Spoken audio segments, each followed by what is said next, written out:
Megastar Chiranjeevi నటించిన సినిమాల్లో legendary నటుడు, మాజీ ముఖ్యమంత్రి ఎన్టీ రామారావు గారికి అత్యంత ఇష్టమైన సినిమా ఏంటో తెలుసా? ఆ సినిమా పేరు మంత్రిగారి వియ్యంకుడు.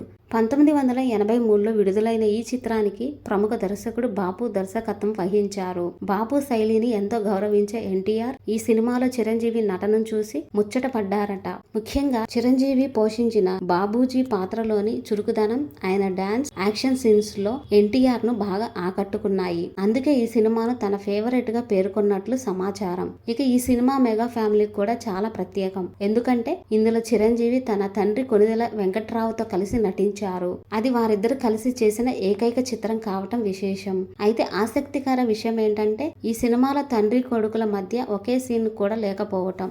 ఇలా చిరంజీవి కెరియర్ లోనే కాదు, తెలుగు సినిమా చరిత్రలో కూడా మంత్రిగారి వియ్యంకుడు ఒక ప్రత్యేక స్థానాన్ని సంపాదించుకుంది. ఇలాంటి మరిన్ని ఆసక్తికరమైన ఫ్యాక్ట్స్ కోసం గోల్డ్ బాక్స్ ఫ్యాక్ట్స్ ఛానల్ ను సబ్స్క్రైబ్ చేయండి. వీడియో నచ్చితే లైక్ చేయండి. మీ అభిప్రాయాన్ని కామెంట్ లో తెలియచేయండి.